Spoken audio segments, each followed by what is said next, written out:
Suddenly, Tilly sprang forward, exclaiming, "I see it! I've found it!" The others followed, but all stopped, disappointed, for it wasn't a purse, it was only a little bird. It lay upon the snow with its wings spread, and feebly fluttering, as if too weak to fly. Hello, everybody. Welcome back to ASMR Sleep, said. My name is Mel, and today we are continuing on with another classic tale of Christmas. In case you can't tell. Now this book, I love this book, and if you would like a copy yourself, there will be a link in my description.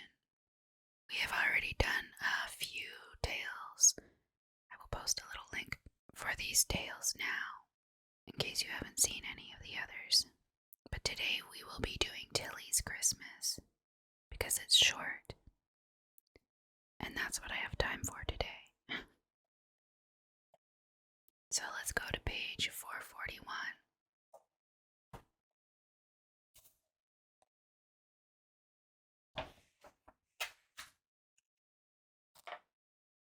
Alright, I've never read this story before, so it's new to me, and it probably is also new to you. If you like ASMR reading, specifically whisper reading, don't forget to give this video a thumbs up and subscribe to my channel because I do all kinds of reading, not just Christmas stories. I also do mythology, and I've done some horror by H.P. Lovecraft, and I've done lots of Grimm's fairy tales, so no shortage of videos for you to listen to. But let's get started, shall we? This is the story of Tilly's Christmas by Louisa May Alcott. Now I'm pretty sure, is she the one who's the author of Little Woman? It might be Little Woman, the author of Little Woman. Okay. I'm so glad tomorrow is Christmas, because I'm going to have lots of presents. So am I glad, though I don't expect any presents but a pair of mittens. And so am I, but I shan't have any presents at all. As the three little girls trudged home from school, they said these things, and as Tilly spoke, both the others looked at her with pity and some surprise, for she spoke cheerfully, and they wondered how she could be happy when she was so poor she could have no presents on Christmas. "Don't you wish you could find a purse full of money right here in the path?"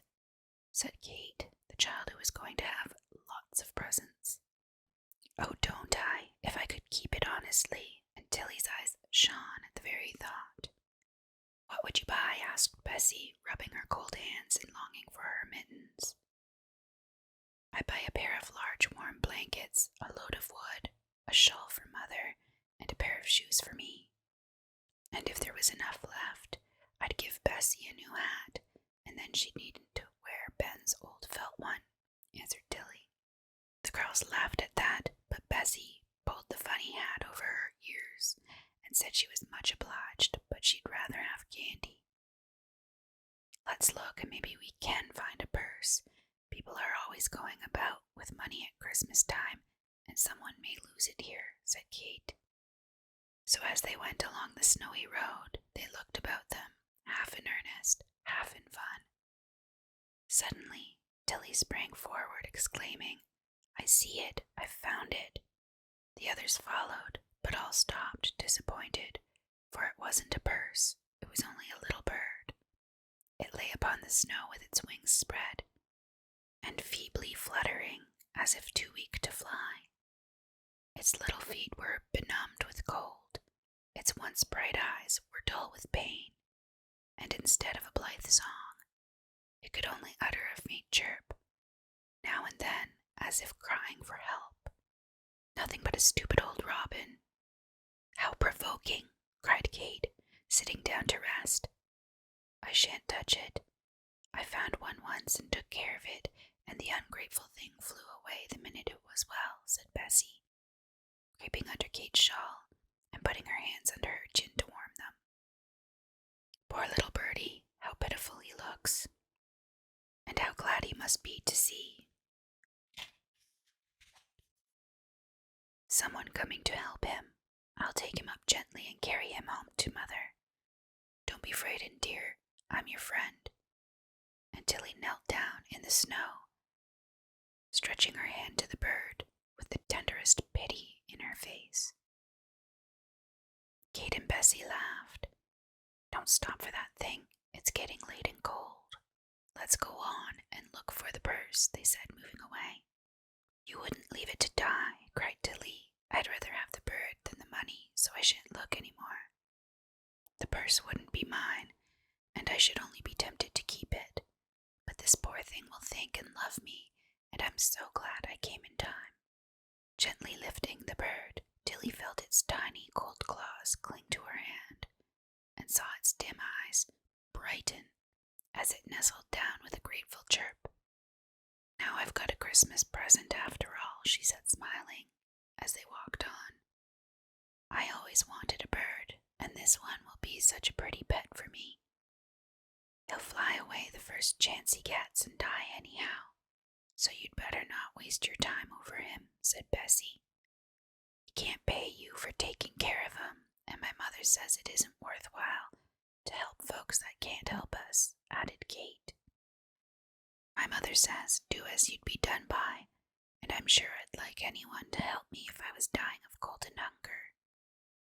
Love your neighbor as yourself is another of her sayings. This bird is my little neighbor, and I'll love him and care for him, as I often wish our rich neighbor would love and care for us, answered Tilly, breathing her warm breath over the benumbed bird, who looked up at her with confiding eyes, quick to feel and know a friend. What a funny girl you are, said Kate, caring for that silly bird and talking about loving your neighbor in that sober way. Mr. King don't care a bit for you, and never will, though he knows how poor you are, so I don't think your plan amounts to much. I believe it, though, and shall do my part anyway. Good night. I hope you'll have a Merry Christmas and lots of pretty things, answered Tilly as they parted. Her eyes were full, and she felt so poor as she went on alone toward the little old house where she lived. It would have been so pleasant to know that she was going to have some of the pretty things all children love to find in their full stockings on Christmas morning, and pleasanter still to have been able to give her mother something nice. So many comforts were needed, and there was no hope of getting them, for they could barely get food and fire. Never mind, Bertie, we'll make the best of what we have and be merry in spite of everything. You shall have a happy Christmas anyway, and I know God won't forget us if everyone else does. She stopped a minute to wipe her eyes and lean her cheek against the bird's soft breast, finding great comfort in the little creature, though it could only love her, nothing more. See, Mother, what a nice present I've found, she cried, going in with a cheery face that was like sunshine in the dark room. I'm glad of that, dearie, for I haven't been able to get my little girl anything but a rosy apple. Poor bird, give it some of your warm bread and milk.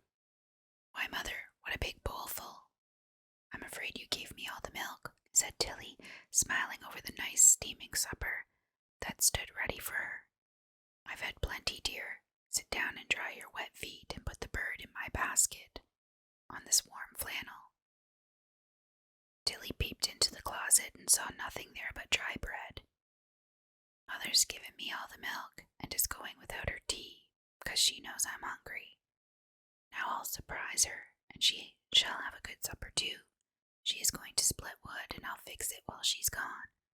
So Tilly put down the old teapot, carefully poured out a part of the milk, and from her pocket produced a great plummy bun that one of the school children had given her, and she had saved for her mother. A slice of the dry bread was nicely toasted, and the bit of butter set by for her put on it.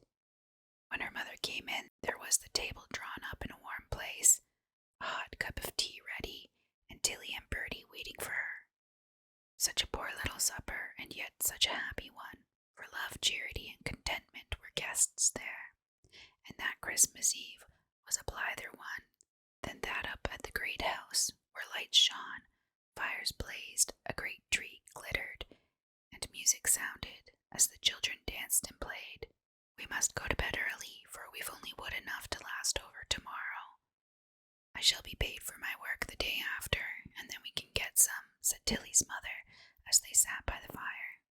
"If my bird was only a fairy bird and would give us 3 wishes, how nice it would be. Poor dear, he can't give me anything, but it's no matter," answered Tilly, looking at the robin, who lay in the basket with his head under his wing, a mere little feathery bunch. "He can give you one thing, Tilly, the pleasure of doing good. That is one of the sweetest things in life, and the poor can enjoy it as well as the rich."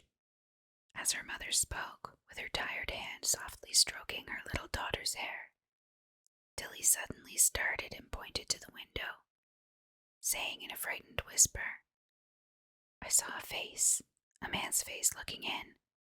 It's gone now, but I truly saw it. Some traveler attracted by the light, perhaps. I'll go and see." And Tilly's mother went to the door.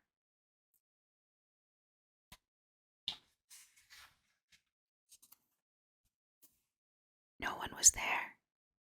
The wind blew cold, the stars shone, the snow lay white on field and wood, and the Christmas moon was glittering in the sky. "What sort of a face was it?" asked Tilly's mother, coming back. "A pleasant sort of face, I think, but I was so startled I don't quite know what it was like." "I wish we had a curtain there," said Tilly. "I like to have our light shine out in the evening, for the road is dark and lonely just here, and the twinkle of our lamp is pleasant to people's eyes as they go by. We can do so little for our neighbors. I am glad to cheer the way for them. Now put these poor old shoes to dry and go to bed, dearie. I'll come soon." Tilly went, taking her bird with her to sleep in his basket nearby, lest he should be lonely in the night.